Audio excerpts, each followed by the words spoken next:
Welcome back to the Mortal Realms. My name is Doug with 2+ Stuff, and today we're going to continue our series exploring the realms. And today we are taking our machete of Sigmarite and cutting our way through the jungle that is Ghyran, Realm of Life. Now, longtime viewers will know that I actually did a video of Ghyran a long time ago, right, where it's based solely off the lore we got from the core book. And in that video, I expressed a lot of dissatisfaction with the lore. It was as if there were 6 plot threads that the writers wanted to cover, and it was kind of all over the place. And now that information has been supplemented with the lore from Soulbound, the AOS RPG from Cubicle 7, which I think has far more of an even keel approach to the Jade Kingdoms. So we're going to talk all about Ghyran, the Realm of Life, the Jade Kingdoms, and home of the goddess Alariel, the Ever Queen. And also one of the main starting points for the tides of chaos to be pushed back. So let's start talking about Ghyran.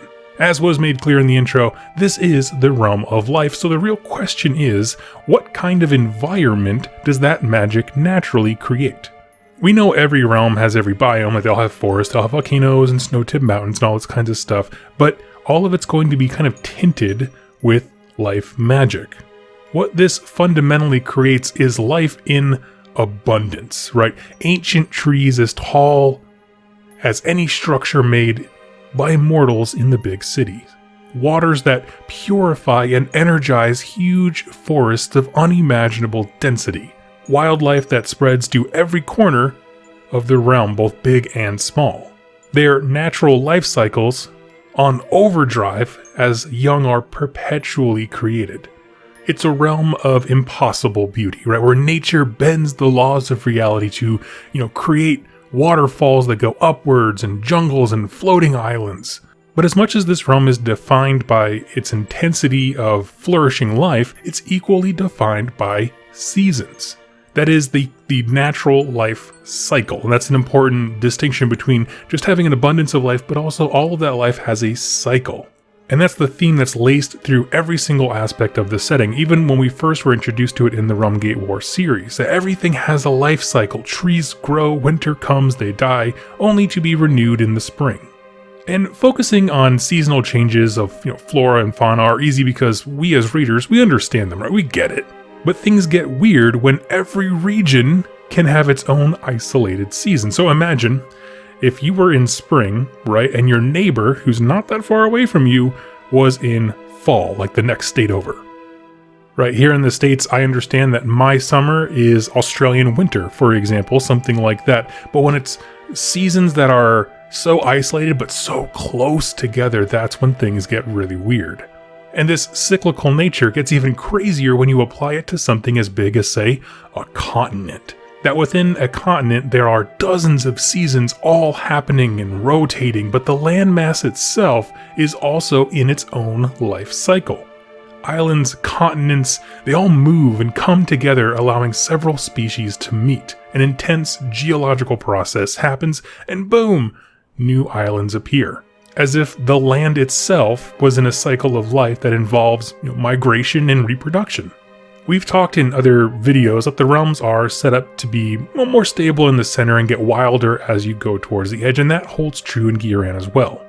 Exploring too far into the untamed magics could result in things like getting consumed by plants, turning into a tree, rampant mutation, or even spontaneous pregnancy. All these things happen to us when we're too steeped in life magic. It's the kind of thing that happens if you take a direct hit from it. And the type of rampant, expansion and growth and life cycles of this realm made it the prime target of Nurgle during the Age of Chaos. He wanted it so badly. He wanted to corrupt and hijack this cycle, breaking down this verdant land into pits of, fecundity. To see life broken down to its least but most abundant form, meaning the smallest things are the most abundant, so bacterial life, diseases, viruses, etc. And when his forces tapped into that realm, it went up like a wildfire. Now, reading from the lore from the other realms and how they handled the Age of Chaos, it really does seem as if Ghyran was decimated so quickly. Like, it just seems so aggressive. Nurgle's rampage through Ghyran stands out from the others. I think this has a lot to do with the nature of Nurgle and Ghyran, right? Where there are more vast open spaces, in other realms. Ghyran is so dense with life, and so if a plague or a rot storm, can just spread things naturally, it doesn't need an army stomping around conquering things one by one. When the Nurgle army is sleeping and resting and, making weapons and that kind of stuff, the disease on its own is still spreading, independent of the carriers. And all that vibrant life that made this realm so beautiful and bountiful becomes a tinderbox, and Nurgle's poxes are the match.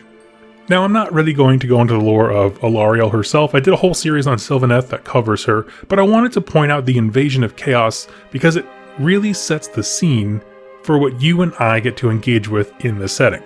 That there are both places of incredible purity, right? Natural marvels, vast resources and life actively just trying to happen, right? It just springs forth from this place. But at the same time, the wounds inflicted upon the land by Nurgle's rot make for its own twists on life, marked by poxes and swamps and forest and dead trees, and a host of really, really nasty microbial life. When we read about characters entering into Ghyran, we have to keep in mind that this place is a constant whirlwind of activity. Local seasons, the land itself is alive in motion along with its own life cycle. The greater realm as a whole is active in fighting off an infection, meaning chaos corruption, and the whole realm itself is acting like a sick organism, but it's actually a huge environment. Now, in Ghyran, after the events of the Realmgate Wars, Alarielle established 3 cities. That's Phoenicium, the Living City, and Greywater Fastness. These 3 cities are called the Seeds of Hope. Now, there is one more prominent city there that is the Hammerhall Ghyra, the part of Hammerhall that's in Ghyran. But these 3 cities, Phoenicium, Living City, and Greywater Fastness, are all very specific to Alarielle, right? She gave those or gifted them, and they are all completely inside Ghyran. If you'd like to learn more about these cities, go ahead and check out my Cities of Sigmar faction playlist, where I basically did an entire video talking about those specific 3 cities. Each one of them is very unique, very different, and the way that they interact with the environment is vastly different from one to another. For example, on opposite end of the spectrum, you have the Living City, which is pure harmony with nature, and on the other end there's Greywater Fastness, who built so many guns that they blew themselves into an island of desolate wasteland. Both are super cool. And while this space does not, get as much coverage in the lore as, say, Aqshy, I think Aqshy is probably the place we have the most lore for, it has been a prominent part of Sigmar's plan to defeat chaos since the Age of Sigmar began, because this place has been the epicenter of epic stories of Nurgle forces, and the Grand Alliance of Order were and are tearing this place apart for good or for ill.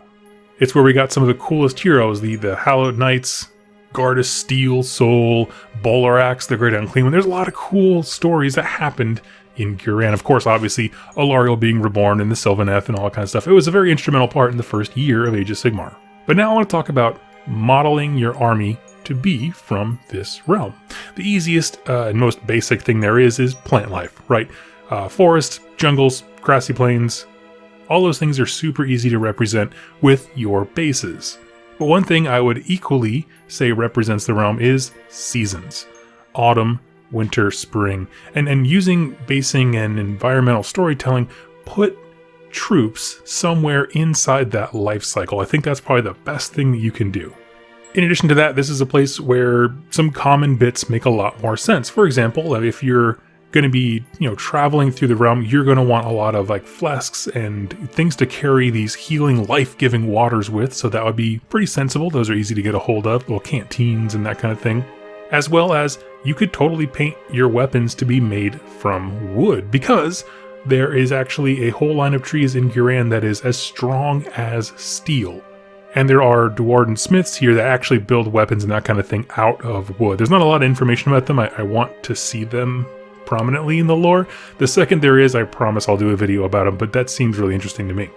So friends, thank you so much for joining this, and I hope this video was a little bit more positive, encouraging than the last one. I do feel like the guys at Cubicle 7 had a much more firm understanding of what they wanted Ghyran to be, and really the 2 elements that stand out to me are the abundant life, but also the cyclical nature of that life is very, very prominent in this lore. Thank you so much for watching and listening, and I look forward to seeing you in my next Age of Sigmar video. Thank you so much. Happy wargaming.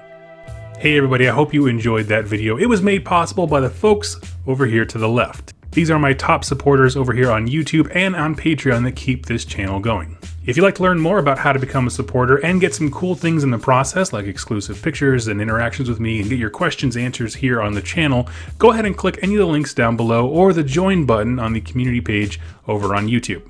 Regardless of your choice, I wanted to thank you so much for joining me with this video, and I look forward to seeing you in my next one. Happy wargaming.